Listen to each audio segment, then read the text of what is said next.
We are going to tackle fuel first and its impact on food pricing. The Chamber of Agribusiness Ghana is calling for subsidized fuel prices for farmers. According to its Chief Executive, Anthony Morrison, increasing cost of fuel is one of the major factors driving the cost of food now. Fuel prices are set to go up by 7% soon, and the month of September recorded the highest inflation rate of 10.6% since the economy started picking up from the effects of the COVID-19 pandemic. Speaking to Joy Business earlier on the marketplace, Mr. Morrison said the country should not expect any bumper harvest the rest of the year if government does not subsidize fuel prices. We are not expecting any major bumper harvest. Let me state that clearly, so that consumers across board will begin to take measures and find strategic ways to conserve food, especially food waste is picking up. Food losses so that's your word against that of the Agri Minister. But let's also deal with the supply chain matters, the cost of fuel and also the cost of port charges and all. How is this going to be much more of a challenge, especially when we've also seen government have some interventions regarding the cost of petrol prices in the coming weeks? Well, this is the right time to start looking at how we can subsidize fuel for agriculture productivity in Ghana. We do that for aquaculture, but we don't do that for the crop farming. This is the time we need to start looking at how we can make intervention and bring some policies that will have a major impact on productivity. Because currently it costs almost about 200 cedis to do an acre of to plow or prepare an acre of a farmland. And it used to be 120, 150. That should tell you that there is an increase of more than 30%. So we need to start looking at it if we are to increase and to provide the necessary food security to this country. We need to subsidize agriculture fuel subsidies or bring on board some what I refer to as the agriculture social intervention, so that farmers will be able to produce their produce on time, because sometimes we do not even have the fuel to even fuel the limited available tractors that we have on our farms. So these are all the issues we need to be looking at. Well, from food security, let's talk about cybersecurity, because it will now be a benchmark for assessing the performance of state-owned enterprises.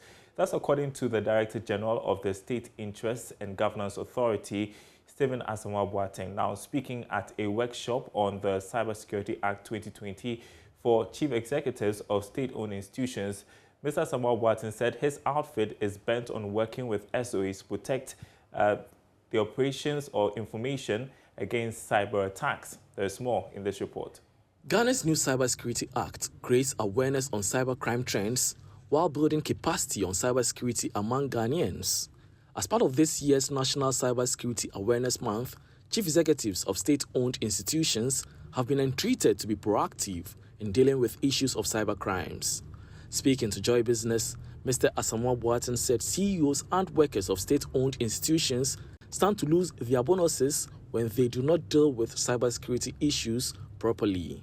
Every criteria we bring for our assessment in terms of performance monitoring and evaluation where the contracts are signed, if you fail to adhere to it, it's suffer. And I mentioned even one little aspect of the bonuses.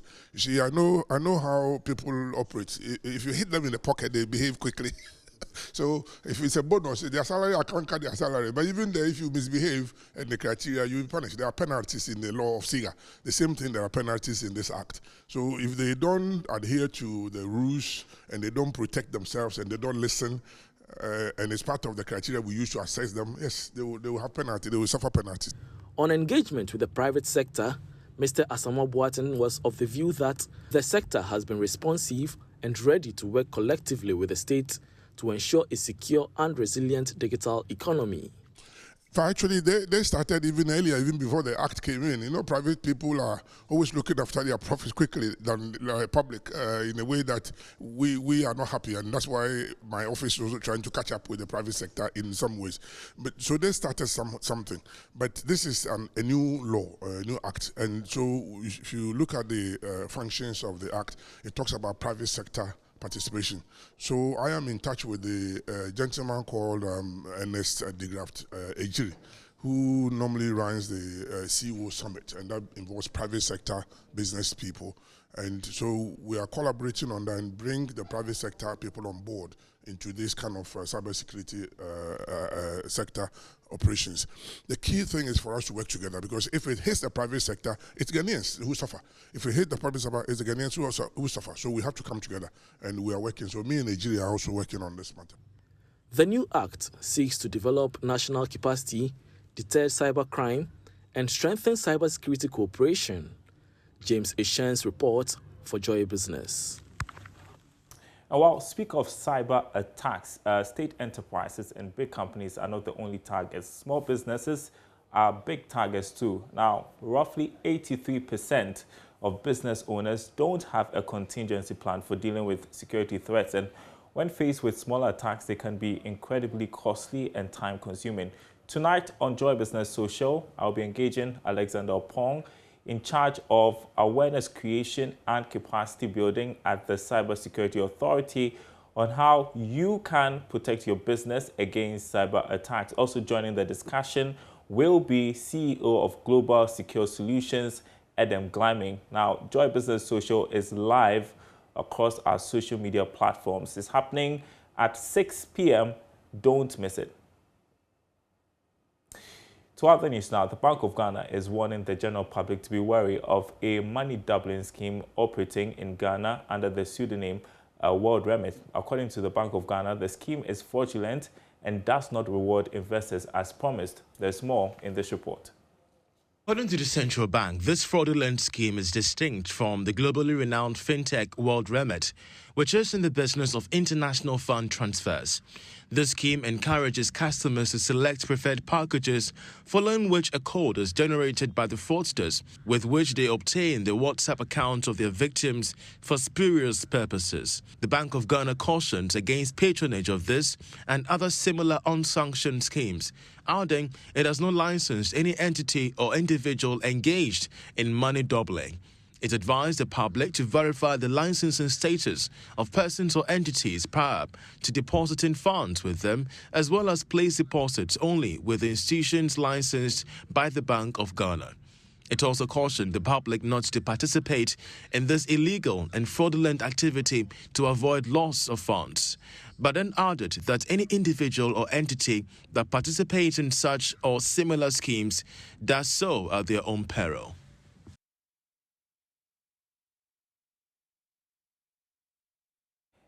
And that's a warning for you coming from the Bank of Ghana. You're watching Business Live. Still to come, after hours of a blackout, power has been restored to the KDTL market, but now traders have resolved to suspend payment of levies until issues with electricity tariffs are resolved. We'll have that story from Mona Lisa Frimpong coming up after this break. And welcome back to Business Live. We begin this next half from the Ashanti region, where traders at the KDTL market have resolved to suspend payment of all levies until issues with electricity tariffs are resolved. The traders reached the agreement at a general meeting Thursday morning. For about 5 hours on Wednesday, the market was without power as the ECG disconnected supply over non-payment of bills. Mona Lisa Frimpong has more. Market, and yesterday this place was plunged into darkness following the ECG's decision to cut off power supply to most shops. And today the traders are demonstrating, and what they say is the management of this particular facility have been unfair to them and they do not involve them when taking decisions.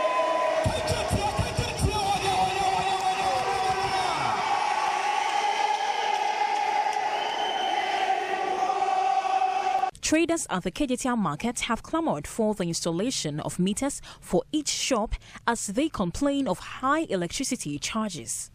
The market operates a centralized metering system, which the traders are not in support of. I have not sold at my shop for some time, but I owe over 4,200 cedis. How do I work and pay?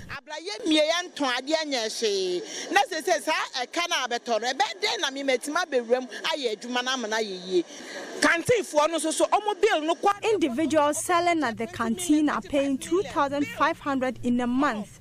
We are charged whenever there is fumigation exercise in the market. For about 4 months, traders have refused to pay the electricity charges in protest to access their own meters. The outstanding electricity bills amount to close to 400,000 Ghana cedis. On Wednesday, the Electricity Company of Ghana disconnected power to the market. Power was restored following an intervention of the Kumasi Mayor, Sampine. Leader of Concerned Kejitia Traders Association, Frank Enchi, says they will withdraw payment of all levies. 8,000 or 7,800 shops here have only 1 meter. And we started to find our way for individual meters for some times. But still, it doesn't come. That's why we decided to stop paying premium. And yesterday, ECG came here to disconnect our light.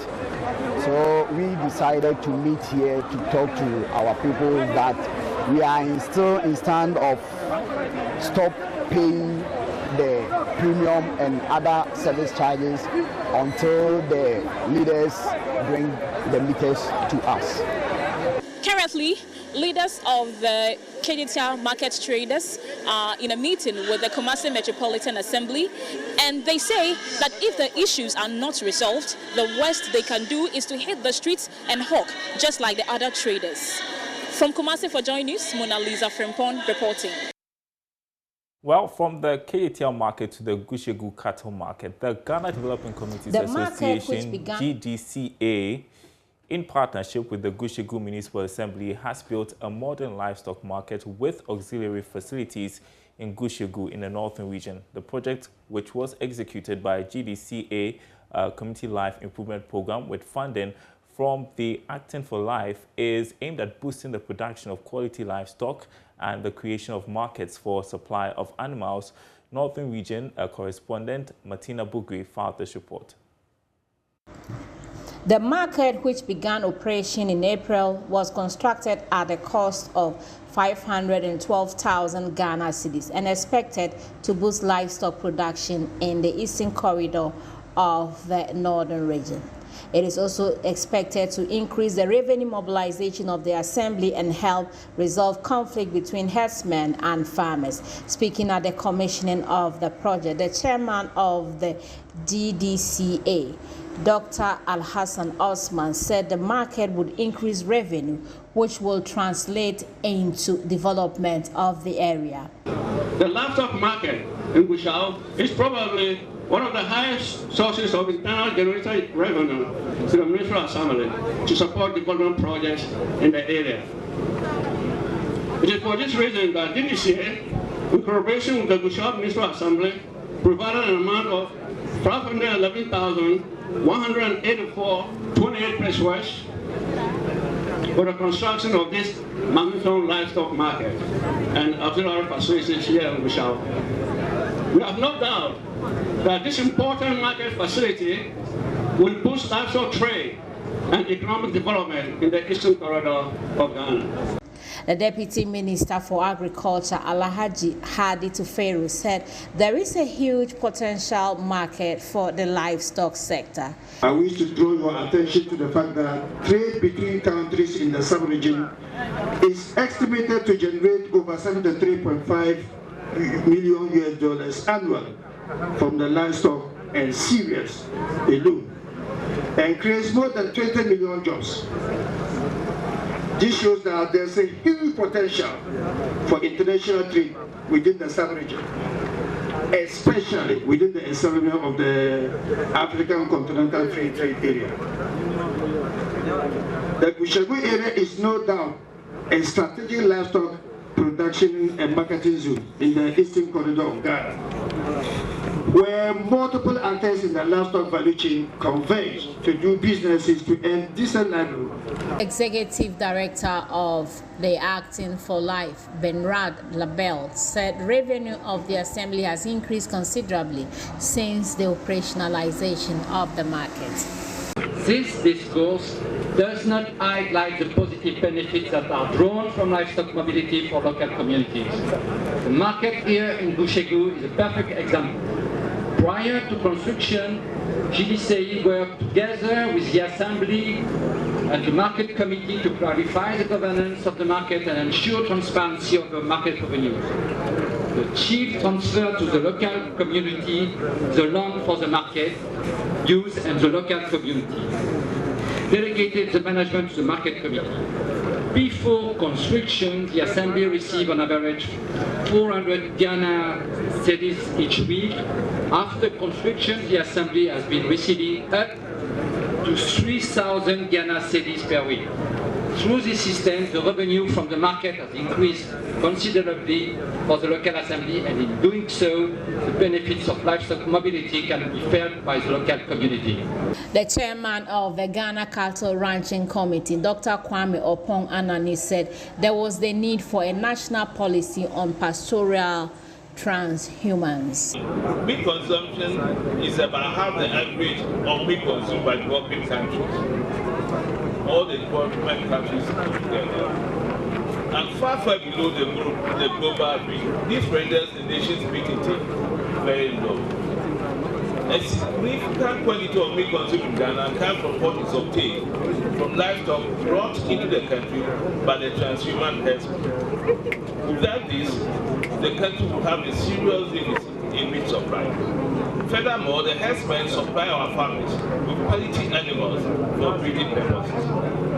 It's therefore important that the nation ensures peaceful and productive transhumance practice by implementing a national policy on pastoral and strategies, as well as adhering to the ECOWAS protocol of transhumance. And that's good actually for the farmers over there whose livelihood depend on livestock trade. Now, here's another interesting one. Aside from birthday cakes, gifts, and fun moments, the latest addition in commemoration of birthdays is professional photo shoot. What goes into a professional photo shoot, and is it a worthwhile addition? Well, in his quest to find answers to why people would make it an annual tradition to take birthday photos, Love FM's Emmanuel Bright Kweko visited a professional photography studio. Every year. With this assertion, there is certainly no reason not to celebrate this day. While some people share in the view that it adds no value to their lives, others believe it marks their very existence in life and therefore ought to be celebrated. I want to see your smile, smile. Thank you.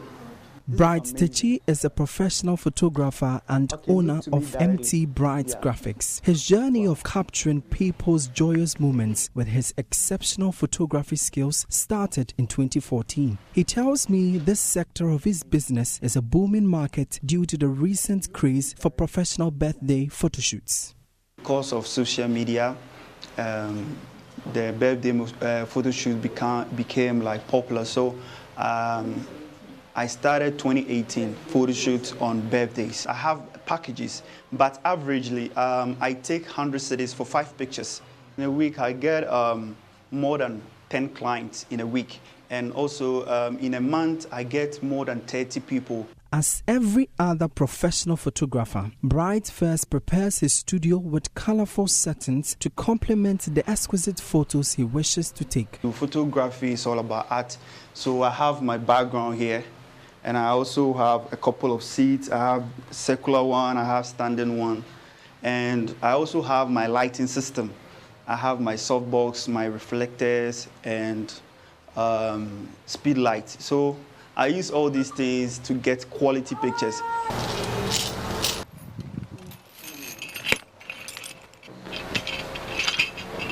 Gifty Opokuwari, whose birthday is in a week's time, has come here to get herself some fanciful photos to celebrate her big day. She tells me she will be sharing these photos with her family and friends on her birthday. Then you see birthdays are once in a while issues.